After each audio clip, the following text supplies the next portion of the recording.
Greg Abbott wants us to forget everything. He wants us to stop thinking about how cold we were or how we're going to repair our homes. He even wants us to forget our friends and family who have died, just so he can save his own skin.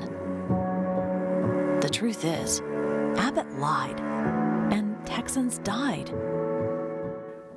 That is a new spot released by the Lone Star Project. It's a group that's formed with the sole aim of defeating Republicans in Texas, with Governor Abbott at the top of the hit list. Now, that group is one of many that are now saying that Abbott lifted all COVID restrictions, all in an attempt to change the subject from the deadly power outages and water shortages that plagued Texas for weeks. As we know, Abbott placed blame for that on everyone seemingly but himself. Many of you are angry, and you have a right to be. I'm angry too. At a time when essential services were needed the most, the system broke.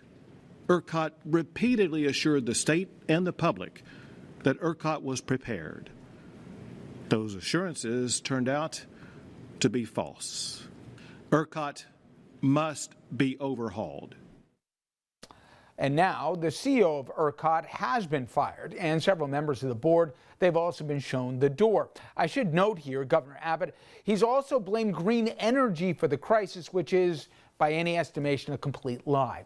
As this chart shows, natural gas, coal, they are the biggest sources of energy in Texas. Wind and solar, those squiggly lines way at the bottom of the graphic. Now, Texas residents, they're left dealing with the mess caused by a deregulated and an independent power grid. Scores of people got hit with bills in the thousands and thousands of dollars as the surge pricing kicked in due to the power emergency. And that's prompted class action lawsuits as well as rounds of investigations. My next guest, he wrote a piece in the Texas Monthly saying the Texas blackout is a story of a disaster foretold. I recently spoke with that author of the piece, Jeffrey Ball. You know, Jeffrey, I just played a soundbite from Governor Abbott. And if you're to believe the governor, ERCOT is the beginning and the end of all things wrong that put Texas in the position they're in. And the argument that blame lies squarely and entirely on ERCOT is beyond simplistic here, isn't it? The governor and others got a lot of looking to do in the mirror.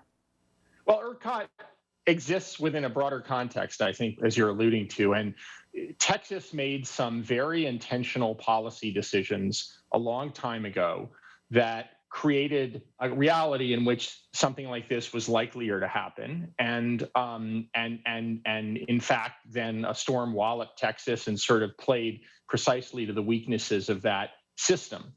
Texas decided many years ago that it wanted to minimize regulation of its electricity market, ostensibly to promote competition and to thereby reduce prices for consumers, but also, it has to be said, to maximize profits for energy producers. And one result of that deregulation is that Texas pays electricity producers only to produce electricity. It does not pay them, unlike a number of other states and countries, to invest in extra capacity on which they could call if there's a shortage, if there's a storm that knocks power out.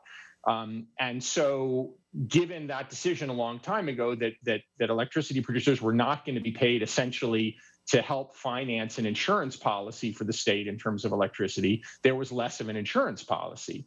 And when a storm walloped Texas was more vulnerable than it might have been. I mean, I think there are two other quick points to make about the policy context here. One is that Texas also, as a result of this kind of laissez-faire approach, go-it-alone approach, decided that it wanted to have an electricity grid that was more cut off from the rest of the country than is the case in other parts of the country. And so when things happened the way they did in February, Texas had less ability than it might have had to call on power from other places. And in addition, there was a really fateful policy move that Texas did not make. most people think of Texas as a hot place, but Texas gets pretty cold in the winter. And in fact, there's a history of really horrific freezes in Texas right about now in February over the years, where the electricity system gets walloped and also the natural gas production system gets walloped. And in the wake of one of those particularly bad examples, exactly a decade ago, February of 2011, experts came in and recommended that Texas require energy producers, electricity producers, and also operators of its natural gas fields to winterize their facilities, to protect them, to basically insulate them in the event so that they'd be better able to handle a really bad storm. Texas declined to require that. And again, because requiring that would have raised costs. And the result is that Texas was less prepared than it otherwise might have been had it required people who produce energy in that state to winterize their facilities, like it has to be said other states do. And to amplify that point, and you said it, in 2011, in February, in fact, almost a decade to the day, they said, listen, this is going to happen again. You got big problems here. As you said, you got to winterize, and you also, they said, have a reserve generating capacity. This was not a mistake of lack of foresight. They were told not just then, but repeatedly throughout the years, you guys are playing with fire here. You have to do something to protect yourselves. Otherwise, you're going to have a problem. And I saw even in your writing in places like Siberia, let alone neighboring states, everybody didn't have the problem Texas did because they were required by law to winterize and also have a backup, let alone, as you mentioned, this idea of go it alone. They were told, they just chose to ignore it. Well, it's actually almost more interesting than that. Not only is it the case that Texas fared worse than places around Texas, which had different policies, which were more restrictive in terms of their requirements for winterization, but even within Texas, you referred to an acronym called ERCOT. ERCOT is a wonky term for basically the main electricity grid in Texas, the grid that serves about 90% of the state. But it doesn't serve 100% of the state. There's a flank of the western edge of Texas that encompasses El Paso, and there's a flank of the eastern edge of the state that encompasses Beaumont. And it turns out that those eastern and western flanks did not suffer the blackouts that the rest of Texas suffered. And the difference is that the rest of Texas that suffered those blackouts is in the ERCOT grid, which and didn't winterize to the extent that not only neighboring states did, but the flanks of the state did. And so indeed, there was a policy decision.